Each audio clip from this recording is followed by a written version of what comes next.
یہ ہے اللہ راضی ہو جائے گا، سوچتا یہ ہے ایشور خوش ہو جائے گا، سوچتا یہ ہے بھگوان راضی ہو جائے گا۔ فرمائے نہیں نہیں، سرو تیرتھ مئی ماتا، تمام تیرتھوں سے زیادہ پوتر استھان تیرے ماتا جی کے چرن ہے۔ سرو دیو مے پتا، تمام دیوتاؤں سے بڑھ کر تجھ پر تیرے باپ کا حق ہے۔ ماترم پترم تسمات سروتنین پوجے، اپنے ماتا پتا کی سیوا کر لے، گویا تو نے تمام دیوتاؤں کو پرسن کر لیا۔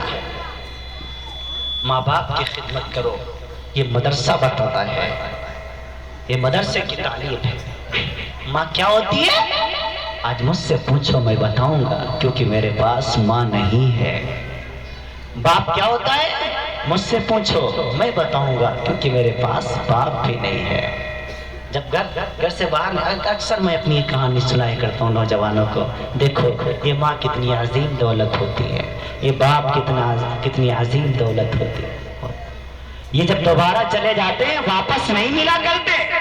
جب میری ماں زندہ تھی، جب میں سفر پہ نکلتا اپنی ماں کے قریب آتا، اماں جان امی جان دعا فرما دیجئے، میری ماں میرے سر پر ہاتھ رکھا کرتی تھی، گلے سے لگا کر کے رخصت کیا کرتی تھی۔ اب دعا دینے والی ماں میرے پاس نہیں ہے۔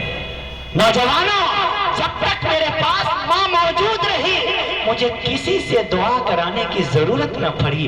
جو بھی کچھ ضرورت پیش آتی ماں سے کہتا، ماں دعا کر دیتی، اللہ کام بنا دیا کرتا تھا۔ جس دن سے ماں چلی گئی، ہر ایک کی خوشامد کرتا پھرتا ہوں، بھائی میرے لیے دعا فرما دیجئے گا، حضرت جی میرے لیے دعا کر دیجئے گا، پھر بھی مصیبتوں میں گھرا رہتا ہوں۔ اے لوگوں، ماں کی قدر کرو۔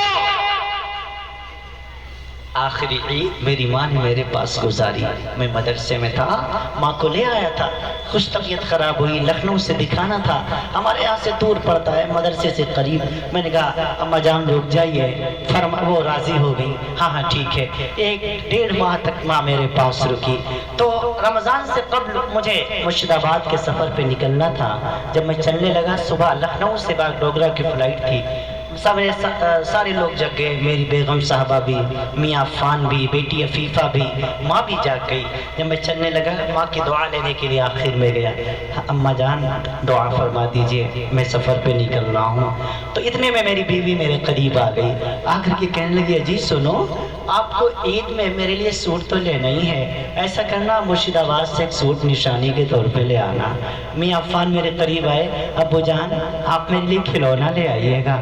بٹیا میرے پاس آئی، ابو جان میرے لیے فراق لے آئیے گا۔ میری ماں کھڑی ہوئی تھی، میں نے اپنی ماں سے کہا اماں امی جان، بیوی نے تو سوٹ مانگ لیا، بیٹے نے کھلونا مانگ لیا، بیٹی نے فراق کی فرمائش کر دی، امی جان آپ کے لیے کیا لے کر کے آؤں، آپ کی کیا فرمائش ہے؟ میری ماں کچھ نہیں بولی، اللہ کی قسم کچھ نہیں بولی۔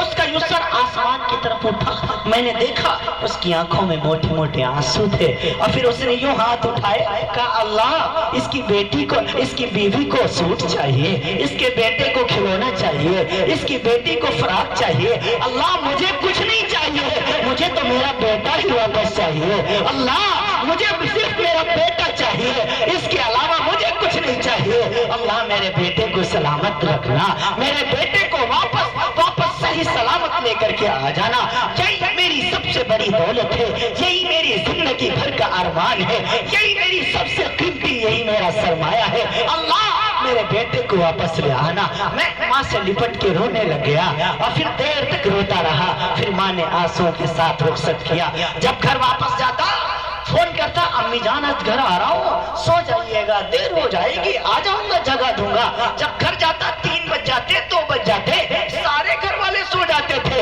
ہاں بیوی بیگم صاحبہ سو جاتی، بیٹا سو جاتا، بیٹی سو جاتی، لیکن بوڑھی ماں کی بوڑھی آنکھیں جاگ کر بیٹے کا انتظار کیا کرتی تھی۔ جیسے دروازہ کھٹکھٹاتا ایسا لگتا تھا ماں جاگی ہوئی ہے، فوراً بھاگ کے آتی، دوڑ کے آتی، دروازہ کھولتی، سینے سے لگاتی، اور یوں میرے چہرے پر ہاتھ پھیرتی، بیٹا تھک گیا ہے، بیٹا بہت لمبے سفر سے آیا ہے۔ میری ماں بوڑھی تھی، تقریباً 80 سال کی عمر تھی، لیکن باوجود بڑھاپے کے اس کے قدم کچن کی طرف چل پڑا کرتے تھے۔ وہ میرے لیے چائے بنا کے لایا کرتی تھی۔ میری بیگم صاحبہ کہتی امی میں بناتی ہوں نا، فرمائے نہیں بیٹا بہت دور سے آیا ہے، ماں کے ہاتھوں کی چائے پیے گا ہو جائے گی۔ وہ میرے لیے چائے بنا کے لاتی تھی، اپنے ہاتھوں سے پہلا گھونٹ پلاتی تھی۔ ہاں ہاں، جب ماں کے ہاتھوں کی چائے کا گھونٹ حلق سے نیچے اتارتا تھا، ہزاروں کلومیٹر کی سفر کی تھکان دور ہو جایا کرتی تھی۔ اب گھر جاتا ہوں، در وہی ہے، گھر وہی ہے، تخت وہی ہے، تخت پر بچھنے والی قالین وہی ہے، لیکن بیٹھ کر انتظار کرنے والی ماں اب مجھے نظر نہیں آتی۔ 12 جون سن 2022 میری ماں مجھے چھوڑ کے چلی گئی۔ پیر کا دن 11:30 بجے رات میرے پاس فون گیا، میں باہر تھا، سفر ملتوی کیا، بھاگا بھاگا گھر آیا، 1:30 بجے رات گھر پہنچا، بہنیں ساری موجود آ چکی تھی، سارے لوگ، سارا گھر بھرا ہوا تھا۔ میں ماں کے قریب گیا، ویسے ماں استقبال میں آیا کرتی تھی، آج ماں نہیں آئی ہے۔ ویسے ماں انتظار کیا کرتی تھی، آج ماں نے انتظار بھی نہیں کیا۔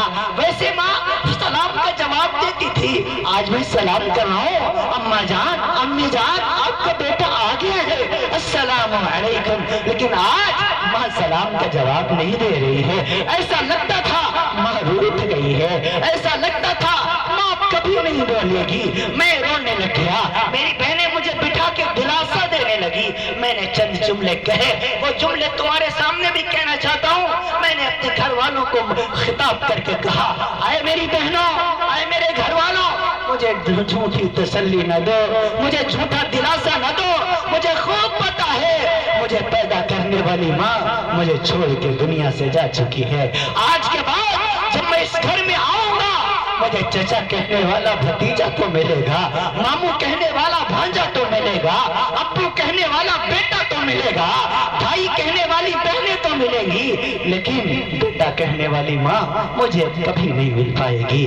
اس ماں کی گودی میں سر رکھ کر دل میں ٹھنڈک محسوس کیا کرتا تھا، اس ماں کو قبر میں سلا کے آیا ہوں۔ جس ماں کی دعائیں لے کر کے سفر پہ نکلا کرتا تھا، اس ماں کا جنازہ پڑھ کے آیا ہوں۔ آئے نوجوانوں، اگر ماں زندہ ہے، والدین زندہ ہیں، آئے بیٹیوں، آئے امت مسلمہ کے بیٹوں، ان کو منا لو، ان کی خدمت کرو۔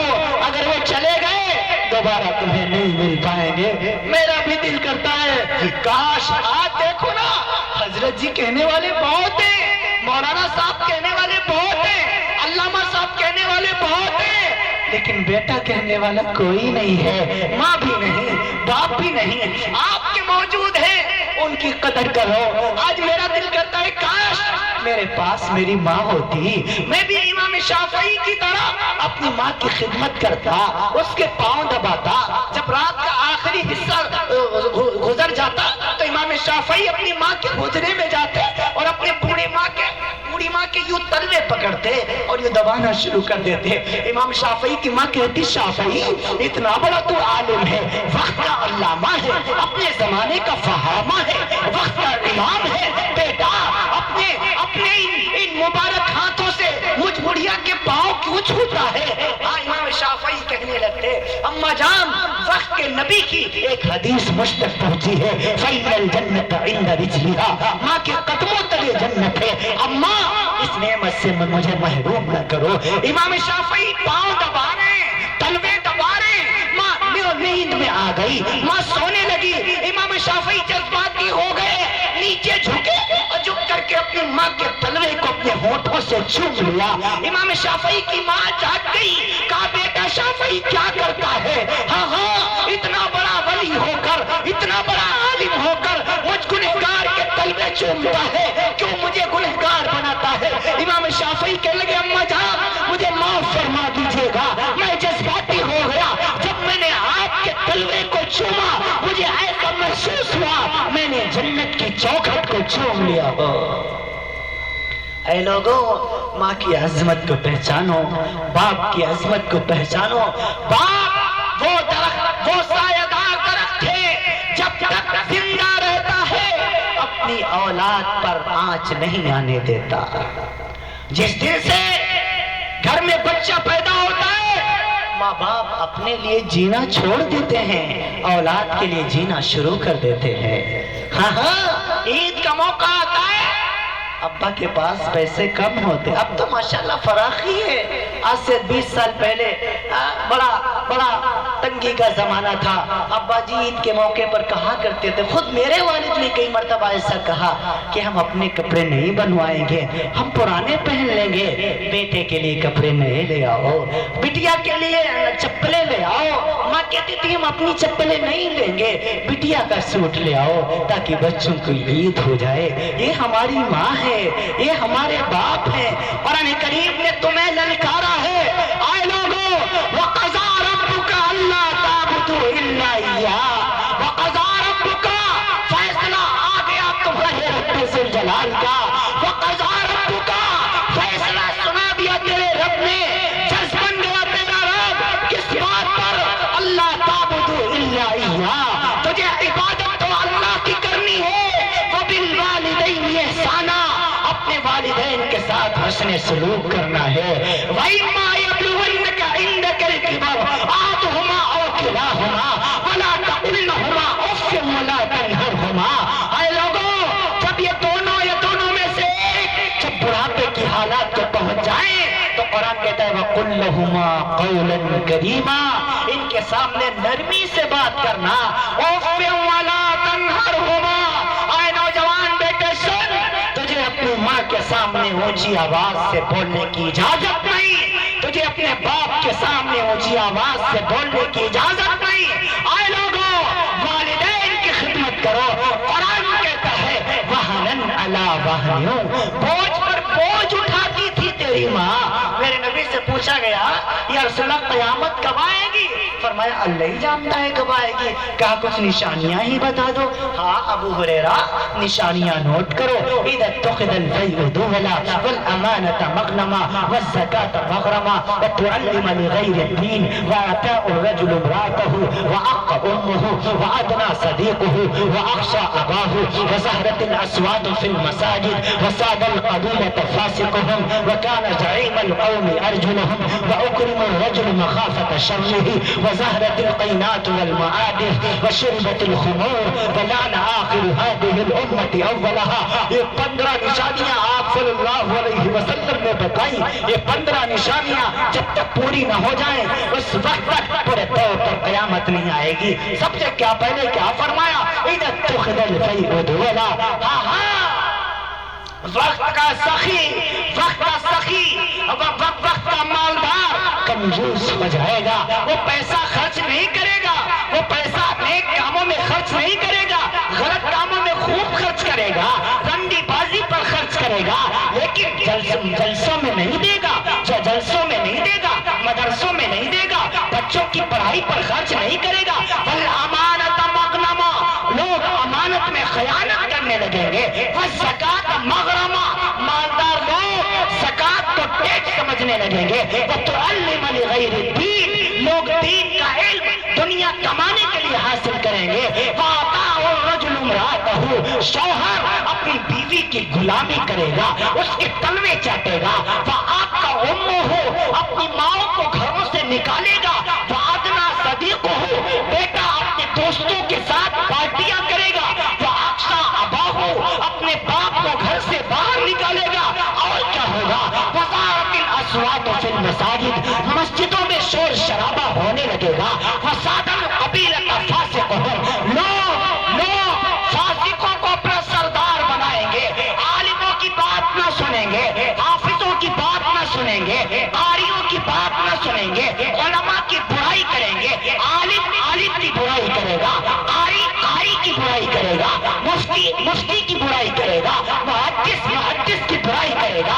وساد القبیلۃ فاسقهم، قبیلے کا بڑا فاسق ہو جائے گا۔ وکان زعیم القوم ارجلهم، وکان زعیم القوم ارجلهم، حکومت نااہلوں کے پاس چلی جائے گی جو اس کے اہل نہیں ہوں گے۔ اور کیا ہوگا؟ وزارت القینات والمعادف، وزارت القینات والمعادف، گانے بجانے والیاں عام ہو جائیں گی، گانے بجانے کی محفلیں سجائی جائیں گی، باقاعدہ پیسے دے دے کر کے گانے بجانے والوں کو بلایا جائے گا۔ کیا آج کے دور میں گانے والی عورتوں کو نہیں بلایا جاتا؟ گانا گانے والی عورتوں کو نہیں بلایا جاتا؟ کیا رنڈیوں کا ناچ نہیں دیکھا جاتا؟ کیا فحاشہ عورتوں کا اسٹیج نہیں سجایا جاتا؟ کیا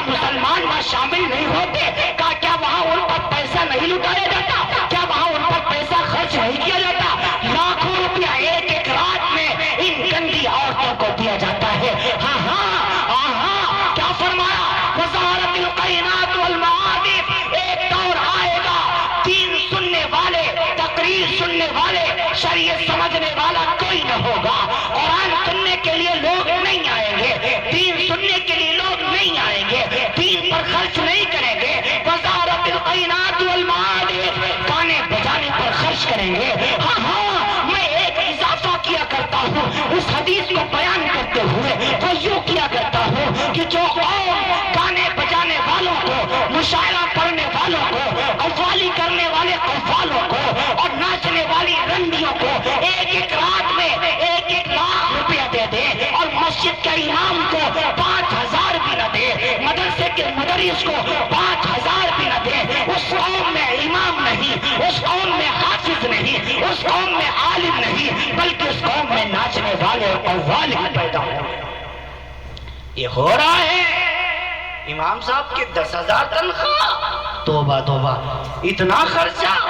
اگر امام صاحب مولانا صاحب بائک لے آئے، کھوج بین کرنی شروع، یہ بائک کہاں سے آ گئی اس کے پاس؟ ذرا سا اچھا کپڑا پہن لے، تنخواہ 2,000، کپڑا اتنا عمدہ.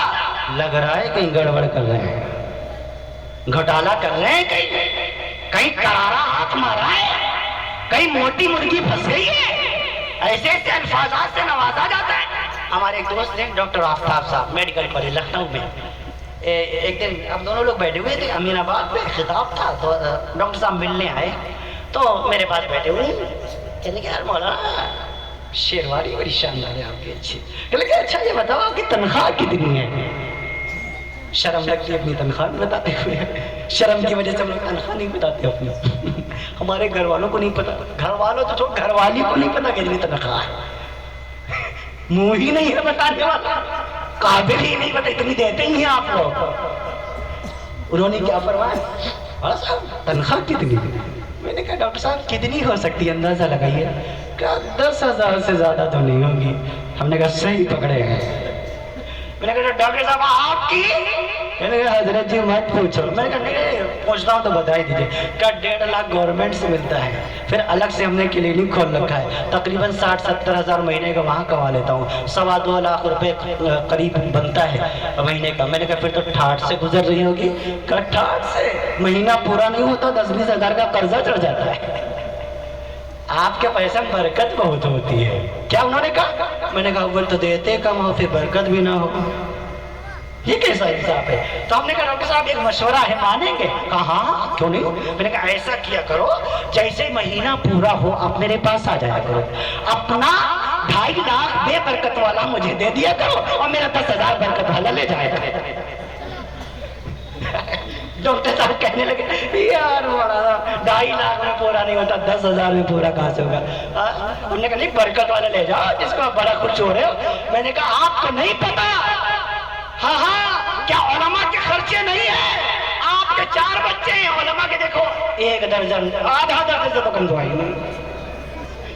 آپ کے دونے بچے ان کے تو دونے کپڑے لگیں گے نہیں لگیں گے. آپ سے زیادہ بیوی ان کی ڈیمانڈ کرتی 100 شوقین. آپ ہفتے میں 1 مرتبہ گوشت کھاتے ہیں، ہمارا صاحب کے یہاں 2 مرتبہ پکتا ہے. کہاں سے آ رہا بھیا؟ ایک صاحب کہنے لگا اتنا پیسہ آتا کہاں سے؟ ہم نے کہا امریکہ سے. ہم نے کہا امریکہ سے؟ کہیں نہیں ہے، صحیح بتاؤ صحیح بتاؤ. ہم نے کہا بابا امریکہ سے آتا ہے. کہنے کہ آپ کے مدرسے میں بچے؟ ہم نے کہا اس وقت الحمدللہ 150 ہیں. کہ خرچہ کہاں سے چلتا ہے؟ ہم نے کہا امریکہ سے چلاتا ہے. تو کہنے نہیں بتاؤ ان سیٹھوں کے نام بتاؤ جو آپ کی امداد کرتے ہیں. ہم نے کہا ان سیٹھوں کا نام ہم نے اپنے صدر کو نہیں بتایا، تمہیں کیا بتاؤں؟ صدر بھی نہیں جانتا اور سیٹھ ہمارے کون ہیں، تمہیں کیسے میں بتا دوں گا؟ ہاں کوئی آج تک پتہ نہیں لگا پائے مدرسے کہاں سے چل رہے ہیں، انہیں چلانے والا کون ہے؟ اللہ. یہ مت سمجھنا ہمارے 500 روپے سے مدرسہ چل رہا ہے، 1000 روپے سے مدرسہ چل رہا ہے. 1000 روپے سے بازار نہیں ہو پاتی، سبزی ہفتے بھر کی نہیں آ پاتی. مدرسہ چلا رہے آپ، اللہ چلا رہا ہے. ہاں ذریعہ آپ بن رہے ہیں. خوب مدرسوں کا بھرپور تعاون کیا کیجیے. ہاں اگر اللہ آپ کو توفیق عطا فرما دے خوب دیجیے، اللہ کی راہ میں خوب خرچ کریے. میرے نبی نے فرمایا الشقی قریب من اللہ وقریب من الجنت وقریب من الناس. بھی قریب ہے، لوگوں سے بھی قریب ہے، جنت سے بھی قریب ہے اور جہنم سے دور ہے۔ اور فرمایا البخیل، جو کنجوس ہوتا ہے، جو کنجوس ہوتا ہے، فرمایا بعید من اللہ و بعید من الناس، بعید من الجنت و قریب من النار۔ کیا فرمایا جو بخیل ہے، کنجوس ہے، وہ لوگوں سے بھی دور، اللہ سے بھی دور، لوگوں سے بھی دور، اللہ سے بھی دور اور جنت سے بھی دور، وہ قریب من النار اور جہنم سے قریب ہے۔ فرمایا خوب خرچ کرو۔ قرآن کہتا ہے الشیطان یعیدکم الفقر، کہ اگر تم خرچ کرنے کے لیے آؤ گے تو شیطان تمہیں ڈرائے گا۔ اگر مولانا صاحب آگے رشید دیکھ لیا چندہ مانگنے آئے ہیں، فوراً ہم کٹی کاٹ جاتے ہیں، فوراً دوسری طرف بھاگنے کی کوشش کرتے ہیں۔ مت ایسا کیا کرو، اس وقت شیطان کا دھوکہ۔ قرآن کہتا ہے الشیطان یعیدکم الفقر، شیطان کا وعدہ ہے اگر اللہ کی راہ میں خرچ کرو گے تو فقر آ جائے گا، فاقہ آ جائے گا، 100 ہیں 10 دے دو گے 90 رہ جائیں گے۔ اللہ فرماتا ہے واللہ یعیدکم، ایک وعدہ تیرے اللہ کا ہے، وہ کیا ہے؟ مغفرۃ منہ وفضلا، اللہ تیری بخشش کرے گا اور تجھ پر فضل کرے گا۔ آلوسی نے روح المعانی میں، رازی نے تفسیر کبیر میں، حافظ عماد الدین نے ابن کثیر میں اس کی تفسیر کرتے ہوئے لکھا جس پر اللہ کا فضل ہو جائے پھر اس کو اللہ ایسی جگہ سے عطا کرتا ہے کہ اسے گمان بھی نہیں ہوتا کہ کہاں سے اسے رب دے رہا ہے۔ وَمَن يَتَّقِ اللَّهَ يَجْعَلْ لَهُ مَخْرَجًا وَيَرْزُقْهُ مِنْ حَيْثُ لَا يَحْتَسِبُ، فرمایا جو اللہ سے ڈرتا ہے اللہ اس کو ایسی جگہ پہ کھلاتا ہے کہ اسے گمان بھی نہیں ہوتا۔ لہذا اللہ کی راہ میں دل کھول کر خرچ کیا کرو، دل کھول کے دیا کرو، اپنی ذات پر پھونک پھونک کے خرچ کیا کرو، اللہ کی راہ میں دل کھول کے خرچ کیا کرو۔ عثمان غنی رضی اللہ، بس آخری بات کر کے پھر انشاءاللہ میں اپنی بات ختم کرتا ہوں، دیر تو نہیں ہو رہی؟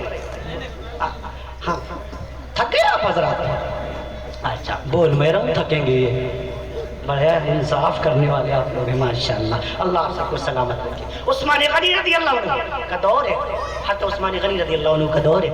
ایک صاحب آئے، ایک صحابی آئے، یا رسول اللہ صلی اللہ علیہ وسلم بیٹی کی شادی ہے، کچھ امداد فرما دیجئے، کچھ مدد کر دیجئے۔ اللہ کے رسول نے فرمایا جاؤ عثمان غنی کے پاس چلے جاؤ، وہ آپ کی مدد کر دے گا، کہہ دینا کہ اللہ کے رسول نے بھیجا ہے۔ اب شام کا وقت تھا، عشاء کے بعد کا وقت، یہ صاحب گئے تو کیا دیکھا؟ عثمان غنی رضی اللہ عنہ اپنی بیوی سے اندر گھر میں لڑ رہے ہیں اور کیا کہہ رہے ہیں؟ تم نے چراغ میں اتنی موٹی بتی کیوں ڈال دی کہ تیل زیادہ جل گیا؟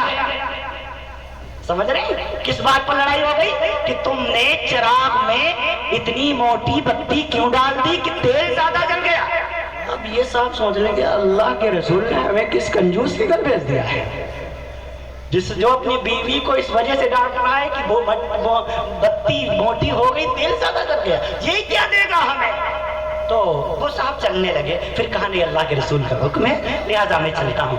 تو انہوں نے آواز دی، عثمان غنی رضی اللہ عنہ فرمائے کون؟ کہا اللہ کے رسول کا مہمان ہوں، اللہ کے رسول نے بھیجا ہے، بیٹی کا نکاح ہے، کچھ انتظام فرما دیتے۔ تو کہا ٹھہرو ابھی آتا ہوں۔ گئے اور ایک تھیلی درہم اور دینار سے بھری ہوئی تھیلی بغیر گنے ہوئے لا کر کے ان صاحب کے حوالے کر دی۔ تو بڑا حیران ہوئی، یار اپنی بیوی کو ڈانٹ اس وجہ سے رہے تھے کہ موٹی بتی ڈال دی، تیل زیادہ جل گیا، اور ہمیں اتنے روپے بغیر پوچھے ہی دے دیے۔ تو جب چلنے لگے تو انہوں نے کہا حضرت ذرا ٹھہریے، کہاں فرمائیے کیا بات ہے؟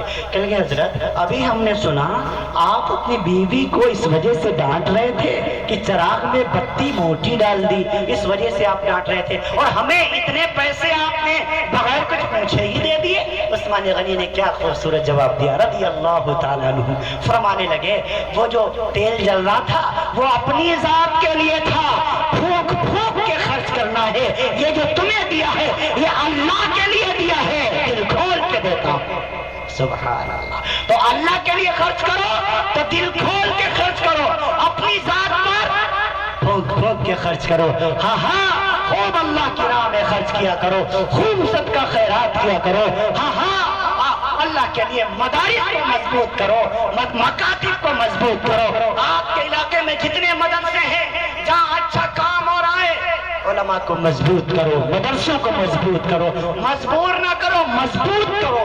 اور میں علماء سے بھی کہتا ہوں یہ عوام کی امانت ہے، اس کو امانت داری کے ساتھ آپ پورے طور پر کام کریں۔ مدرسوں کا کام ہو، مسجدوں کا کام ہو، خانقاہوں کا کام ہو، یہ ان کے بچے آپ کے لیے امانت کے طور پہ ہیں۔ اللہ تعالیٰ پوچھے گا آپ سے میدان محشر میں ان کے بارے میں۔ لہذا آپ سے گزارش ہے کہ آپ سب سارے علاقے کے جتنے مدارس ہیں سب کی خبرگیری کیجئے، علماء کرام کی خدمت کیجئے، آپ افراد کرام کی خدمت کیجئے، آپ تمام کے تمام اپنے ملک ہندوستان کے رہنے والے انسانوں کی خدمت کا جذبہ اپنے دل کے اندر رکھیے۔ مدارس، مساجد، خانقاہوں کو آباد کرنے والے بنیے، اپنے بچوں کو علم دین پڑھائیے، والدین کی خدمت کیجئے، بیٹی اور بہنوں کے ساتھ اچھا سلوک کیجئے، ہر ایک کے ساتھ محبت کے ساتھ رہیے۔ زندگی بہت تھوڑی ہے، اس تھوڑی سی زندگی کو خوبصورتی کے ساتھ گزاریے، اس کو خوبصورت بنائیے، محبت کے ساتھ گزاریے۔ اور یہ خوبصورت کیسے بنے گی؟ محبت سے بنے گی۔ کسی سے کینہ نہ رکھیے، کسی سے اپنے دل میں غضب نہ رکھیے، عداوت نہ رکھیے۔ میرے محبوب صلی اللہ علیہ وسلم نے اس بات سے منع فرمایا ہے، وَلَا تَحَاسَدُوا وَلَا تَبَاغَضُوا وَلَا تَدَابَرُوا وَلَا تَنَاجَشُوا كُونُوا عِبَادَ اللَّهِ إِخْوَانًا الْمُسْلِمُ أَخُو الْمُسْلِمِ لَيْسَ الْمُؤْمِنُ بِالطَّاعَانِ وَلَا بِاللَّعَانِ وَعَلَى الْفَاحِشِ وَعَلَى الْبَذِيءِ رواہ النسائی۔ میرے نبی کہتا چلا گیا، لوگوں حسد نہ کرنا، جلن نہ کرنا، اپنے آپ کو اچھا، دوسروں کو حقیر نہ سمجھنا۔ اللہ ہی جانتا ہے کون اچھا ہے، اللہ ہی جانتا ہے کون اچھا ہے۔ اللہ برادریوں کی بنیاد پر فیصلے نہیں کرتا، خاندانوں کی بنیاد پر فیصلے نہیں کرتا۔ اللہ کے نزدیک اچھا وہ ہے، ان اکرمکم عند اللہ اتقاکم۔ اللہ کے نزدیک بڑا وہ ہے جو سب سے زیادہ اللہ سے ڈرنے والا ہو۔ اور اس کی تفسیر میں علماء نے لکھا، اللہ کے نزدیک سب سے زیادہ پیارا وہ ہے جس کی ذات سے سب سے زیادہ انسانیت کو فائدہ پہنچتا ہو۔ اپنے اخلاق کو عمدہ کرو، اپنے کیریکٹر کو عمدہ کرو، ہر ایک کے ساتھ محبت کے ساتھ پیش آؤ، کسی کے ساتھ دشمنی نہ رکھو۔ مدارس کی، مساجد کی، خانقاہوں کی، علماء ربانیین کی خدمت کو اپنے لیے لازم اور واجب سمجھو۔ اپنے بچوں کی صحیح تربیت کرو، اپنی اولادوں کی صحیح تربیت کرو، گھروں کے ماحول کو درست کرو۔ یہی اصلاح معاشرہ کا پیغام ہے، یہی جلسوں کا پیغام ہے۔ اللہ آپ کو بھی اور آپ کی برکتوں سے مجھ حقیر و فقیر کو بھی عمل کی توفیق نصیب فرمائے۔ طبیعت میں بھی بشاشت نہیں، تھکن کے بھی بہت زیادہ احساسات ہیں۔ اتنی دیر آپ یہاں موجود رہے، علماء کرام کا ساتھ رہا، اللہ تعالیٰ نے ہمت دے دی، اتنی دیر تک خطاب کر دیا، ورنہ بالکل ہمت نہیں ہو رہی تھی، آنکھیں بھری بھری ہیں، نیند مانگ رہی ہیں۔ لہذا میں اتنی باتوں پر اکتفا کرتا ہوں معذرت کے ساتھ۔ حضرت ریاض احمد صاحب اور دیگر ان کی ساری ٹیم کا میں شمیل قلب سے شکریہ ادا کرتا ہوں۔ میں آپ تمام حضرات کا شکر گزار ہوں۔ اللہ تعالیٰ آپ سب کو اپنی شان کے مطابق اجر نصیب فرمائے۔ حتما صغیر صاحب، قاری عبدالحسیب صاحب، مولانا داؤد صاحب، جتنے حضرات یہاں تشریف فرما ہے، رب العالمین سب کے قلوب منور فرما دے، سب کو اپنی شان کے مطابق اجر نصیب فرما دے۔ لیتک تحلو الایام مریرۃ ولیتک ترضى والانعام وذاب ولیت الذی بینی وبینک عامر وبین العالمین خراب۔ اے خدا، جسم میں جب تک کہ میرے جان رہے، تیرے صدقے تیرے محبوب کے قربان رہے، کچھ رہے یا نہ رہے، بڑے دعا ہے کہ الہ موت کے وقت سلامت ہم سب کا ایمان رہے۔ وآخر دعوانا ان الحمد للہ رب العالمین۔ السلام علیکم ورحمۃ اللہ وبرکاتہ۔ دعا فرما لیں، ایک مرتبہ برکت کے لیے استغفار پڑھ لیں اور درود شریف پڑھ لیں۔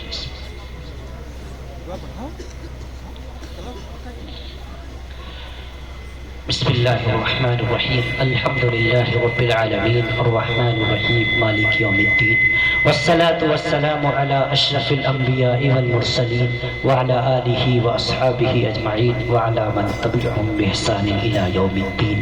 اللہ ہم سب کے گناہوں کو معاف فرما دیجئے، کریم اللہ ہم سب کو خطاؤں سے درگزر فرما دیجئے، کریم اللہ ہم سب خطا کار ہیں، گناہ گار ہیں، بد کردار ہیں، بس تیرے کرم کے امیدوار ہیں۔ اللہ کرم کا، رحم کا، عافیت کا معاملہ فرما دیجئے۔ اللہ دیر رات تک یہاں جلسہ سننے والے حاضرین موجود رہے، تو دیکھ بھی رہا ہے، سن بھی رہا ہے۔ اس مجمع میں جوان بھی ہیں، نوجوان بھی ہیں، معصوم بچے بھی ہیں، علماء حفاظ بھی ہیں، سفید داڑھی والے بوڑھے بھی ہیں۔ اللہ میں گنہگار سہی، کوئی تو اس مجمع میں ایسا ہوگا جو تیرا چہیتا بندہ ہوگا۔ اپنے اس چہیتے بندے کے صدقے طفیل میں ہم سب کی معافی کا اعلان فرما دیجئے۔ اللہ جلسہ کرانے والوں نے بڑی محنت سے جلسہ کرایا، اپنی بارگاہ میں قبول فرما لیجئے۔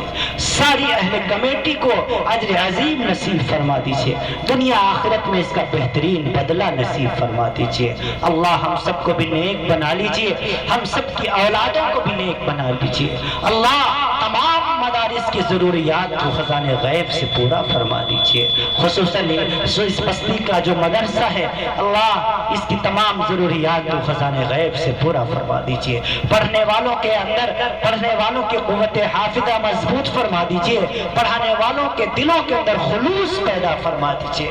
اللہ اپنی رضا کے کاموں کو کرنے کی توفیق نصیب فرما دیجئے۔ اے غفور رحیم اللہ تمام بیماروں کو اس جلسے کی برکت سے شفا کاملہ عاجلہ مستمرہ نصیب فرما دیجئے۔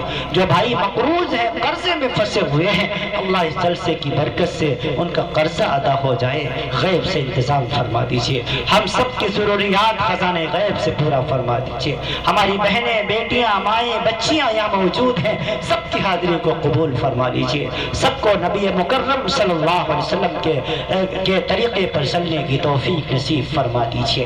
اپنی اولادوں کی صحیح تربیت کی توفیق نصیب فرما دیجئے۔ اللہ جو ہماری بہنیں، بیٹیاں شادیوں کے لائق ہو گئی ہیں، نیک مومن گھرانوں سے ان کے رشتوں کو منسوخ فرما دیجئے۔ اللہ جو ہماری بہنیں شادی شدہ ہیں، ان کو سسرال کی خوشیاں نصیب فرما دیجئے۔ اے غفور رحیم اللہ ہم سب کو حلال اور برکت والا رزق نصیب فرما دیجئے۔ ہمارے ملک ہندوستان میں امن و امان قائم فرما دیجئے۔ اللہ اس کو خوب ترقیات سے ہمکنار فرما دیجئے۔ آپس میں محبت کے ساتھ، اتفاق کے ساتھ، اتحاد کے ساتھ رہنے کی توفیق نصیب فرما دیجئے۔ جو مانگا ہے وہ بھی، جو نہ مانگ سکے دلوں میں ہے، اپنے فضل و کرم سے وہ بھی عطا فرما دیجئے۔ اللہم تقبل منا انکا انت السمیع العلیم وتب علینا انکا انت التواب الرحیم وصلی اللہ تعالی علی خیر خلقہ سیدنا محمد وعلی آلہ واصحابہ اجمعین برحمتک یا ارحم الراحمین۔ السلام علیکم ورحمۃ اللہ وبرکاتہ۔ جی